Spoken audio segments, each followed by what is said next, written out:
Good morning, it's Valerie Ling. I am a clinical psychologist, very often talking about my pet topic of burnout, but today coming to you really just as a regular psychologist, offering a rationale, if you'd like, for why it is that you may be actually feeling more anxious during this period of COVID-19.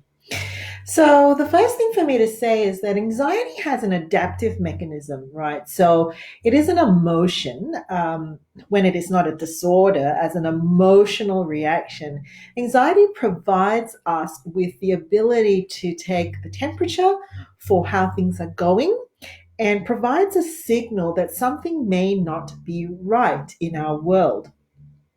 There can be some internal cues that provide us that message.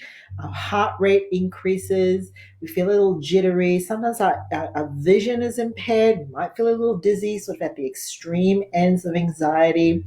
And that's because somehow your mind has appraised a situation where you are feeling that you are under threat, right? So, classic example that gets thrown around when people talk about anxiety is if you were walking down the road and you encountered a dog that had, its teeth were showing and it was barking and it was moving towards you in an aggressive way. Your mind basically shortcuts a couple of mechanisms. It doesn't stay in that space doing an analysis or a cost benefit projection as to what to do.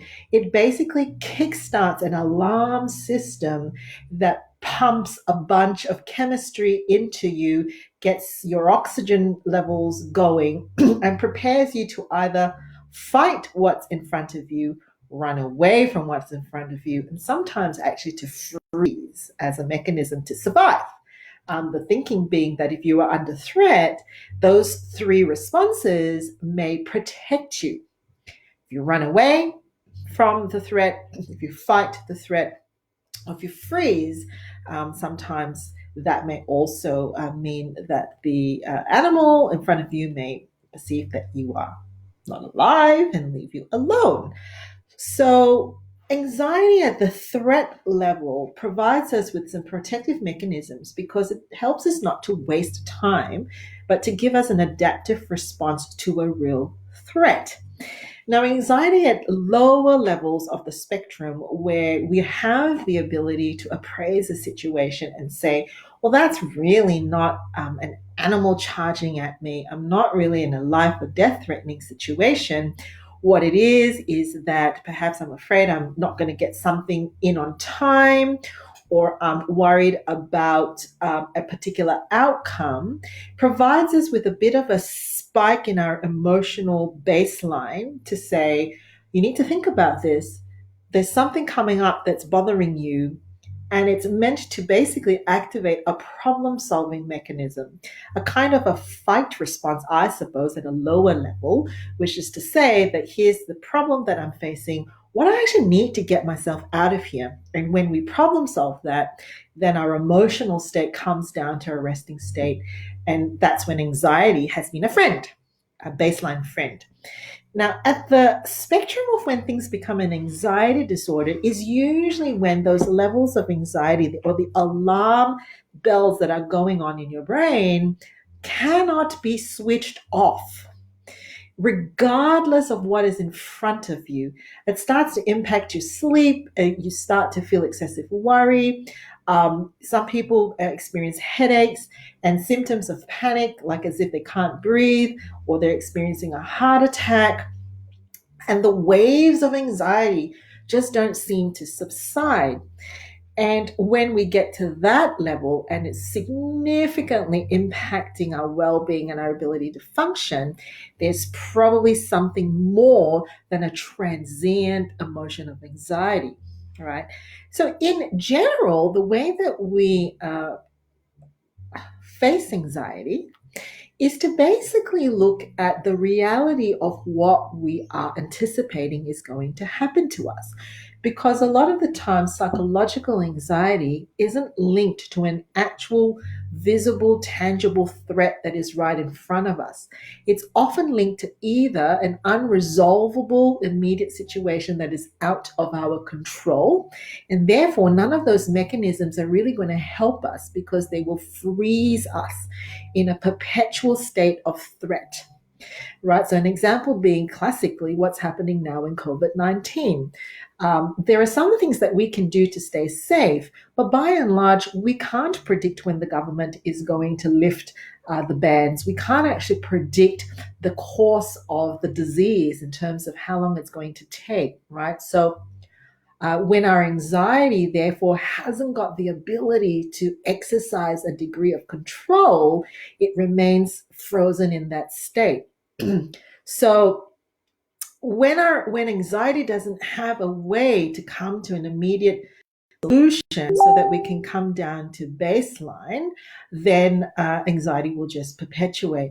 So one of the reasons why this probably is becoming more and more of an issue is linked to what we actually need to bring our anxiety down to baselines. Number one, quite a lot of time, it's a helpful thing to discharge anxiety and the levels of chemistry that is in our body through exercise, through moving, through getting our body out of a frozen state, right? Us sitting in front of computers, us being at home, cooped up, just perpetuates to our body a sense that we are trapped. We are frozen in a state of helplessness. And so, without being active, that's one of the ways that we could discharge the stress and the anxiety. If we're not doing that, that doesn't help.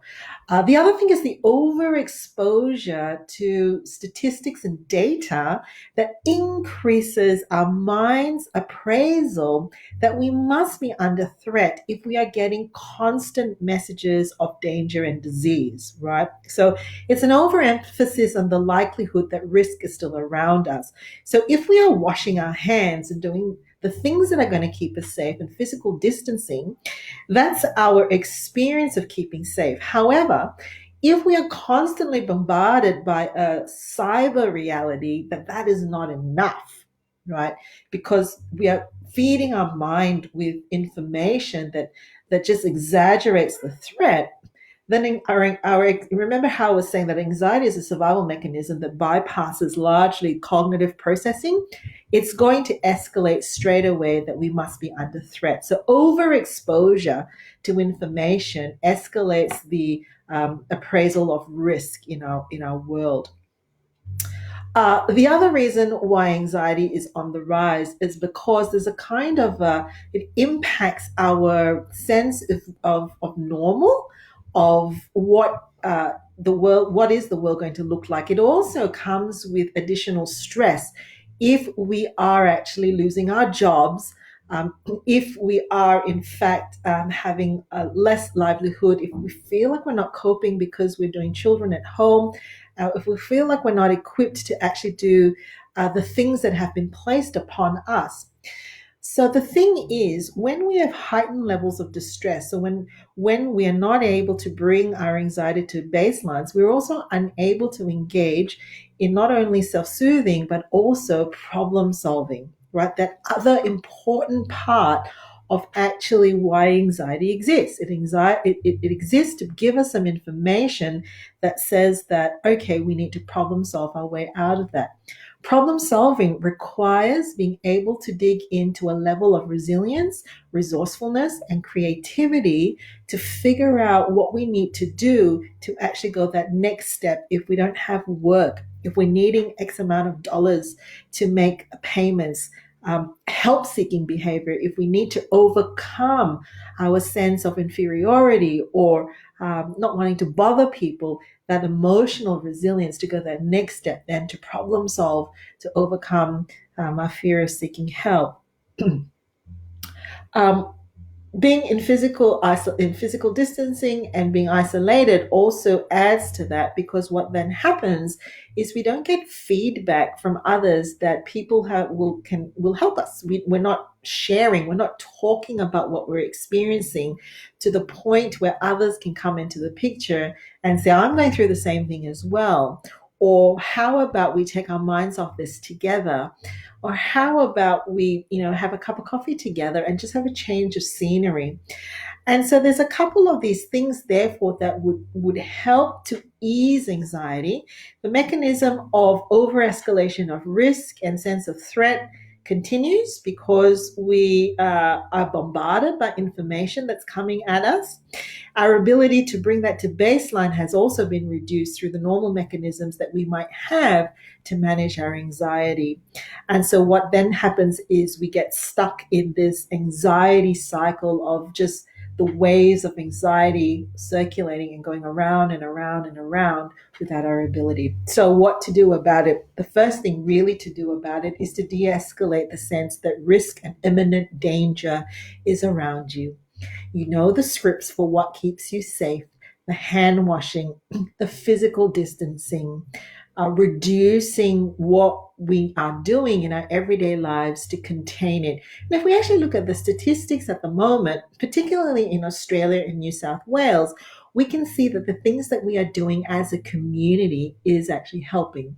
So reduce exposure to information, make it just maybe once a day for just what you need to know.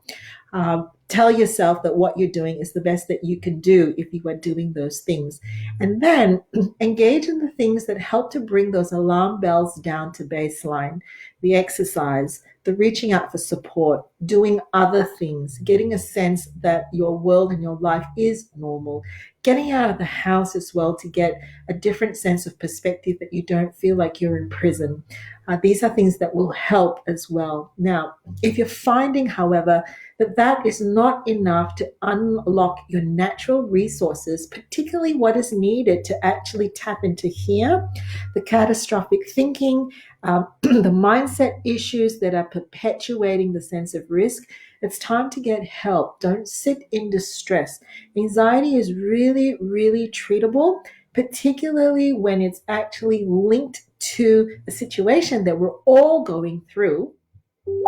Seeking professional help is a great way to take steps forward now to get that under control. All right, take care.